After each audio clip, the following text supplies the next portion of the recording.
Assalamualaikum warahmatullahi wabarakatuh. Selamat pagi. Apa khabar semua? Saya harap semua bertahun lima cerdas, sihat walafiat. Berjumpa lagi kita di dalam PDPR Pendidikan Islam. Bidang sirah. Hari ini kita akan belajar bidang sirah. Apa tajuk dia?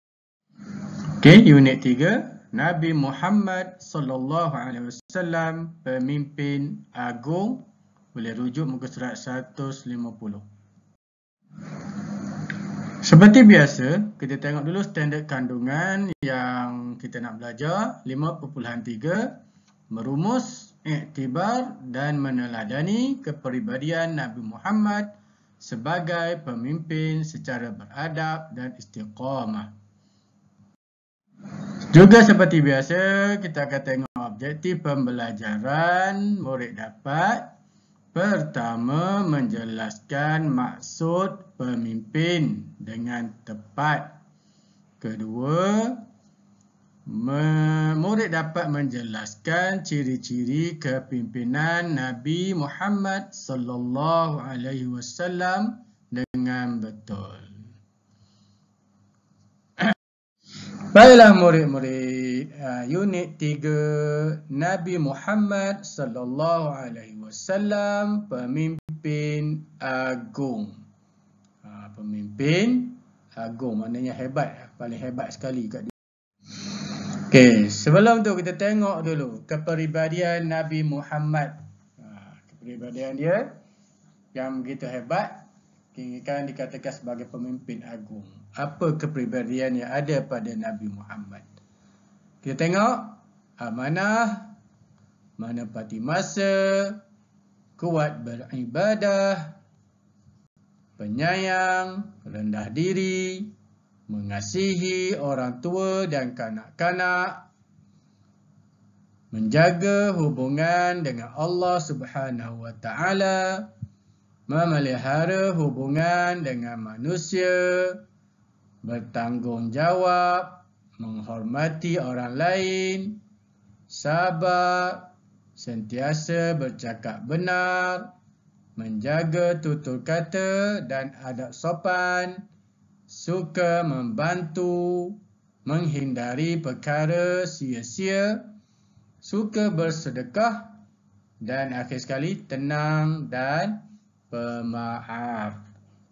Ni antara sifat-sifat Nabi, ya. Yang mana kita boleh contohi sifat-sifat Nabi ni.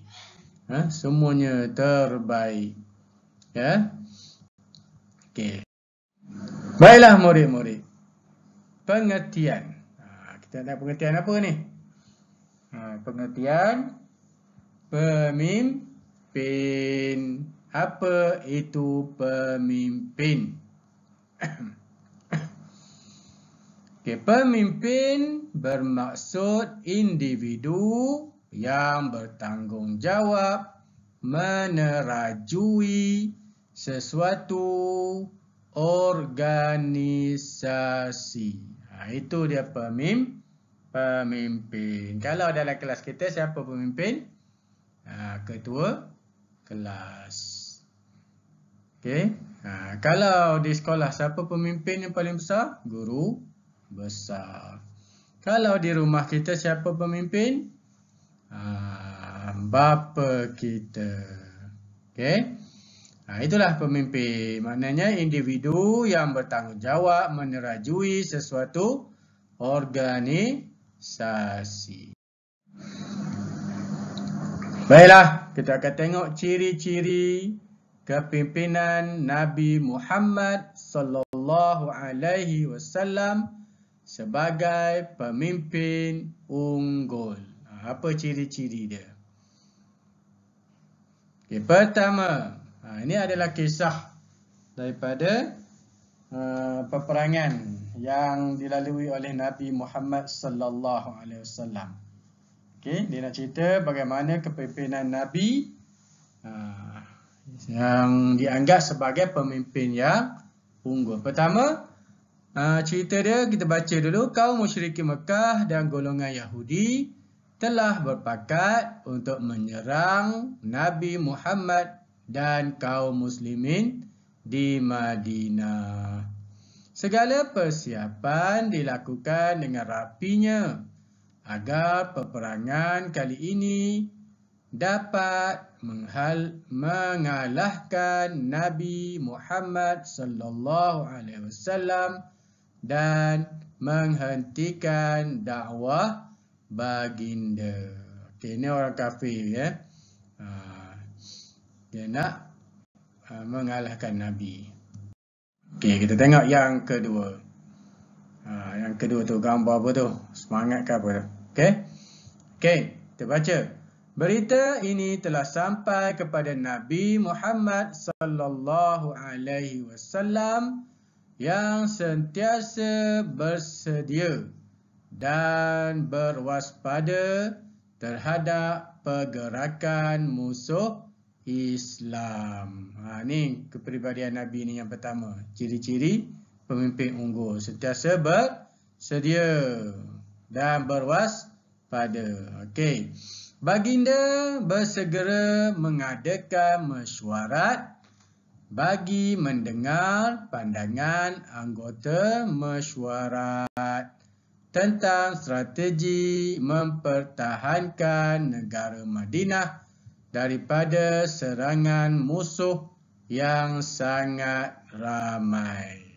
Ini kepribadian Nabi yang hebatlah. Dia buat mesyuarat, dia bukan ikut kata hati dia. Dia buat mesyuarat dan ambil pandangan ahli mesyuarat. Okey. Seterusnya yang ketiga. Sahabat Nabi Muhammad sallallahu alaihi wasallam yang bernama Salman Al-Farisi mencadangkan agar dibina parit yang dalam dan besar di sekeliling kota Madinah. Ini cadangan daripada sahabat Nabi. Okey, seterusnya baginda menerima cadangan yang terbaik, lalu proses penggalian parit dimulakan. Maknanya Nabi terima pandangan sahabat. Itulah pemimpin yang bagus. Kerja penggalian parit berjalan lancar apabila mereka melihat kegigihan baginda Nabi Muhammad sallallahu alaihi wasallam menggali parit bersama-sama. Maknanya Nabi sendiri yang turut serta dalam menggali parit. Ni gambar ni, contoh ni lah, bukan gambar Nabi ni, contoh. Okay, seterusnya yang keempat. Apabila musuh sampai di sempadan Madinah, mereka gagal memasuki Madinah dan tidak dapat menyerang kerana terhalang dengan parit yang sangat dalam dan besar. Mereka mengambil keputusan mengepung kaum muslimin. Apabila sampai je di sini di parit yang dibuat ni tentera musyrikin tak boleh masuk. Tak boleh masuk ke Madinah sebab parit tu dah dalam. Jadi mereka ambil keputusan nak kepung saja di sebelah sini. Itu yang keempat. Kita tengok yang kelima. Keadaan menjadi tegang apabila kaum Yahudi Bani Quraidah mengkhianati perjanjian dengan Nabi Muhammad sallallahu alaihi wasallam dan berpihak kepada musuh. Ini sifat orang Yahudi. Tak boleh percaya. Dia sentiasa mengkhianati janji. Itu sifat-sifat Yahudi. Nabi Muhammad sallallahu alaihi wasallam menghadapi situasi ini secara tenang dan bijaksana. Itu sifat Nabi, kepribadian Nabi hadapi sesuatu situasi dengan tenang dan bijaksana.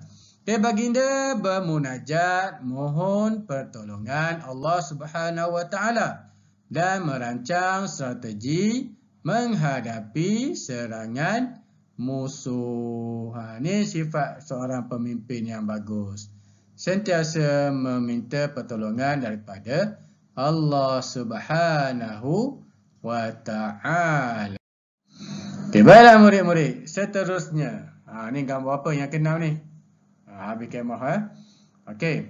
Dengan pertolongan Allah Subhanahu wa ta'ala, berlakunya angin kencang yang merobohkan khemah-khemah musuh dan merosakkan harta benda. Daripada munajat Nabi tadi, Allah bagi pertolongan. Mereka berasa gerun dan takut lalu bergegas meninggalkan Madinah. Yang kepung tadi kan, di sebalik parit tadi. Lagi balik ke Madinah, takut. Nabi Muhammad sallallahu alaihi wasallam dan kaum muslimin sangat bersyukur atas pertolongan Allah Subhanahu wa ta'ala. Seorang pemimpin dia tak bangga diri, malah dia bersyukur kepada Allah di atas pertolongan Allah. Kepungan musuh berakhir tanpa berlakunya peperangan. Okey, yang ketujuh, Nabi Muhammad sallallahu alaihi wasallam selaku ketua negara Madinah bertindak tegas dan adil dengan bimbingan wahyu terhadap kaum Yahudi Bani Quraidah. Mereka dikenakan hukuman setimpal atas jenayah pengkhianatan yang dilakukan oleh mereka. Ini sifat seorang pemimpin, kena tegas dan adil. Okey, itu dia. Okey. Seterusnya. Okey, jadi itu saja ciri-ciri seorang pemimpin yang unggul yang ada pada Nabi kita, Nabi Muhammad sallallahu alaihi wasallam. Okey, moga-moga dapat manfaat daripada apa yang telah Ustaz ceritakan. Sekian sahaja. Terima kasih. Wabillahi taufiq wal hidayah. Wassalamualaikum warahmatullahi wabarakatuh.